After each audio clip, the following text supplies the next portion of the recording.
L'Assemblée générale va maintenant écouter un discours de Son Excellence Nicol Pachinian, Premier ministre de la République d'Arménie. Je prie le protocole de bien vouloir accompagner Son Excellence et je l'invite à présent à prendre la parole devant l'Assemblée.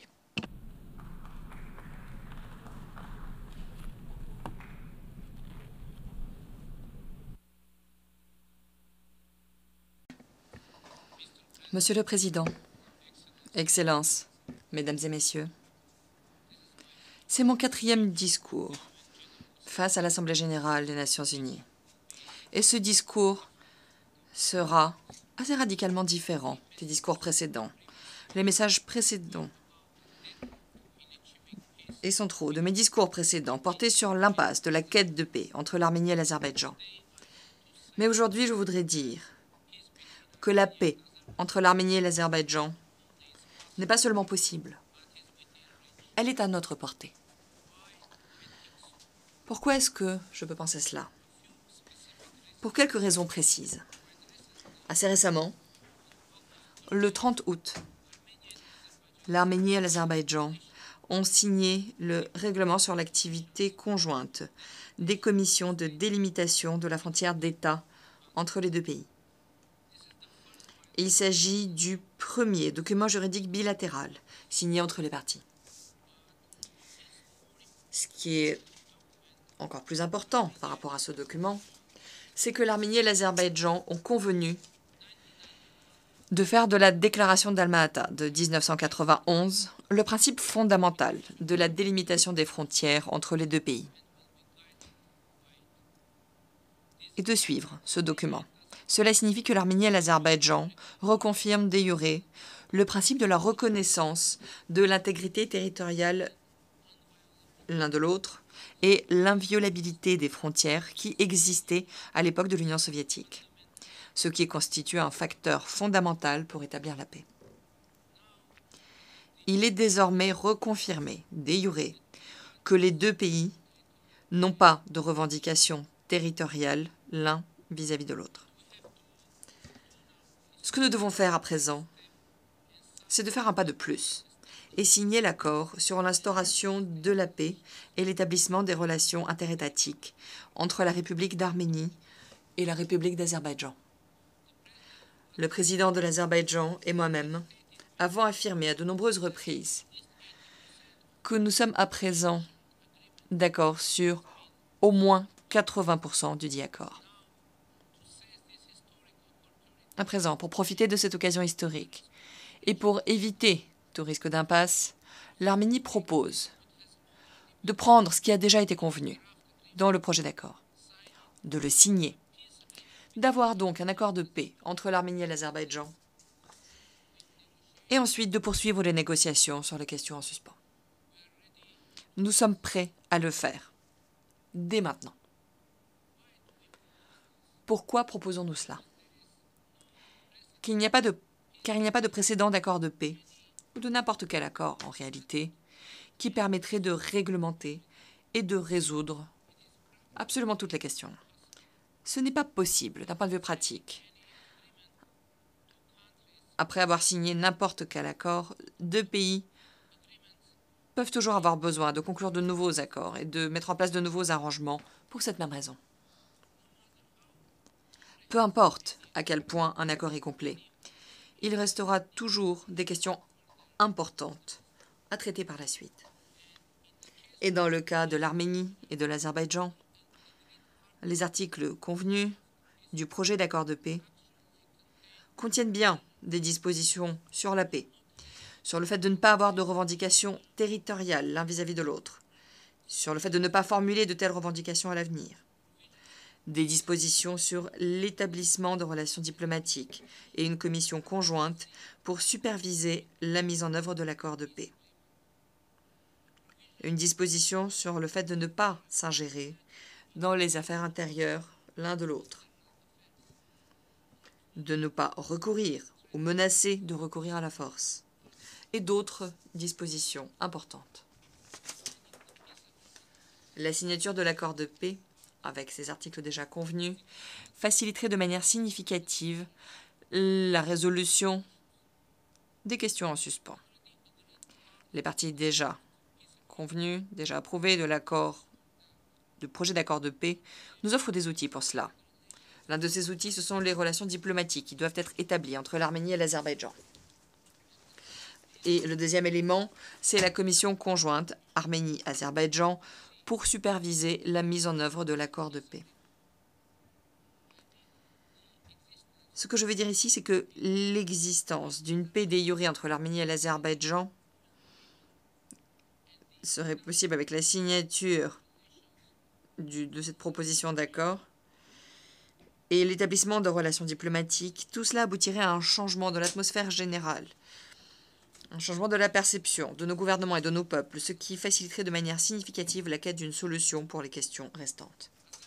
L'Azerbaïdjan, néanmoins, insiste sur le fait que la constitution de la République d'Arménie est un obstacle pour cet accord de paix, car elle contiendrait des revendications territoriales sur l'Azerbaïdjan. Sans aller dans le détail, permettez-moi de dire que notre constitution ne contient rien de la sorte.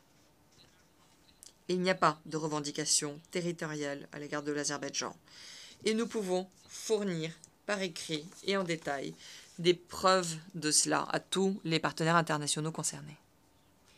De plus, c'est la constitution de l'Azerbaïdjan qui contient des revendications territoriales vis-à-vis de la République d'Arménie. Et nous pouvons présenter des arguments écrits à cet égard, également à tous nos partenaires internationaux concernés. Mais attention, nous ne considérons pas la constitution de l'Azerbaïdjan comme un obstacle à l'accord de paix, pour la simple raison que la partie convenue du projet d'accord de paix entre l'Arménie et l'Azerbaïdjan contient un libellé qui résout ce problème.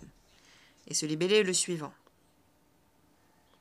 Aucune des parties ne peut invoquer les dispositions de sa législation intérieure pour justifier sa non-application du présent accord. Par conséquent, la signature de l'accord permettra de répondre aux préoccupations, aussi bien de l'Arménie que de l'Azerbaïdjan, et créera des assurances, des garanties juridiques pour les traiter de manière fondamentale. Lorsque nous examinons le texte convenu de l'accord de paix, en termes de conformité avec la Constitution de la République d'Arménie, nous voyons se dresser le tableau suivant. Au titre de la Constitution d'Arménie, les accords qui contredisent la Constitution ne peuvent pas être ratifiés. Et, comme dans d'autres cas, après avoir signé l'accord de paix avec l'Azerbaïdjan, nous devrons le soumettre à la Cour constitutionnelle pour vérifier la conformité de l'accord avec la Constitution de la République d'Arménie. Si notre Cour constitutionnelle décide que l'accord de paix avec l'Azerbaïdjan contredit la Constitution de la République d'Arménie,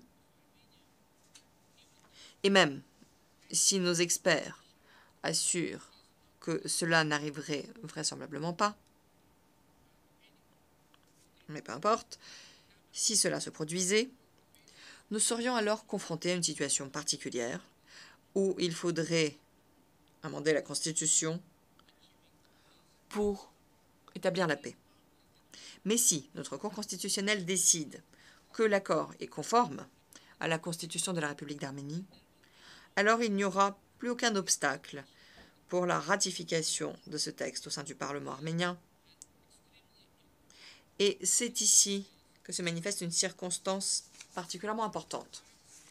Au titre du paragraphe 3 de l'article 5 de la Constitution de la République d'Arménie, les accords internationaux ratifiés l'emportent sur la législation nationale de la République d'Arménie. Ainsi, après la signature et la ratification de l'accord de paix avec l'Azerbaïdjan, théoriquement, même si il y avait des lois qui pourraient être interprétées comme contenant des revendications territoriales, ces documents seraient alors subordonnés à l'accord de paix Arménie-Azerbaïdjan et n'aurait automatiquement plus aucune valeur juridique. La même logique s'appliquerait bien évidemment à l'Azerbaïdjan. Monsieur le Président, Mesdames et Messieurs, comme vous pouvez le voir, la paix est à portée de main pour nous. Tout ce que nous devons faire, c'est tendre le bras et nous en emparer. Ce n'est guère chose facile, ni pour l'Arménie, ni pour l'Azerbaïdjan, car chacun d'entre nous a sa propre vérité. Et le débat au sujet de ces vérités a entraîné inimitié, victimes et guerre. La douleur à s'y rencontrer est très profonde et intense, mais nous devons maintenant nous concentrer sur la paix, car la paix est la seule vérité que peuvent comprendre les peuples d'Arménie et d'Azerbaïdjan. Cette vérité nous permettra d'ouvrir les yeux et de faire tarir les sources d'adversité et d'inimitié, et nous tournerons tous vers l'avenir à cet instant. Mesdames et messieurs, le projet Crossroads of Peace, Carrefour de paix, du gouvernement de la République d'Arménie est également consacré à cet avenir. L'objectif de ce projet est non seulement d'ouvrir des voies routières, des chemins de fer et d'autres voies de transport entre l'Arménie et l'Azerbaïdjan, mais également de mettre en place des voies de communication entre l'Arménie, l'Azerbaïdjan, la Turquie et l'ensemble de la région. L'objectif est également de créer des occasions à saisir pour permettre le passage de l'éduc et de gazoduc, de câbles, et pour, in fine, offrir des occasions à saisir pour permettre les contacts entre peuples, ce qui est un facteur crucial et central pour instaurer la paix. Un facteur essentiel pour la paix et pour le développement est également le fait que tout cela devrait se faire dans le respect nécessaire de la souveraineté, de la juridiction, de l'intégrité territoriale des pays, en se fondant sur les principes de l'égalité et de la réciprocité. Et nous nous tenons prêts à ouvrir nos communications, nos transports, aussi bien à l'Azerbaïdjan qu'à la Turquie, tout comme à nos autres voisins et partenaires. Et nous sommes prêts à le faire dès aujourd'hui. Aujourd'hui même. D'ailleurs, l'initiative Carrefour de paix peut devenir une partie du corridor médian, améliorant la vitesse et l'efficience de la circulation des biens par cette voie. La République d'Arménie est prête à garantir pleinement la sûreté de la circulation du fret, des véhicules et des personnes sur son territoire. C'est là notre vœu, notre engagement, et nous pouvons le faire. Par ailleurs,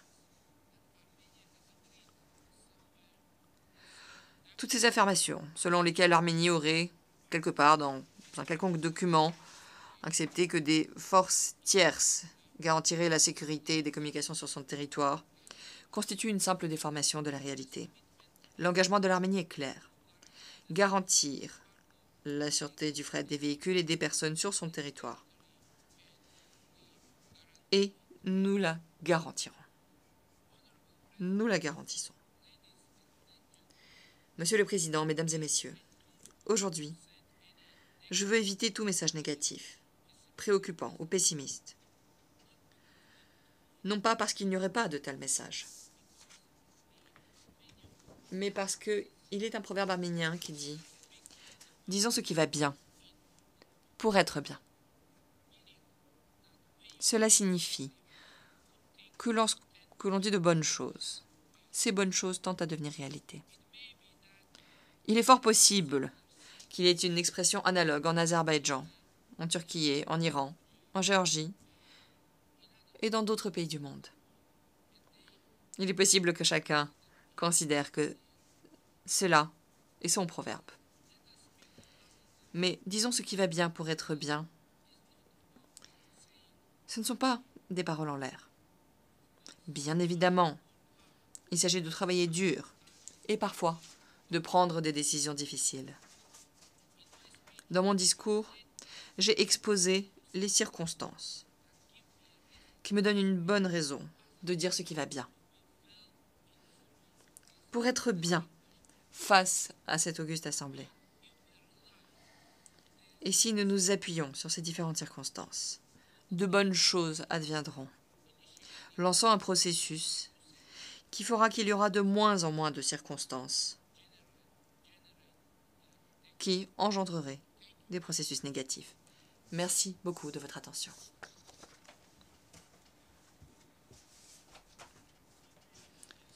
Au nom de l'Assemblée, je voudrais remercier le Premier ministre de la République d'Arménie.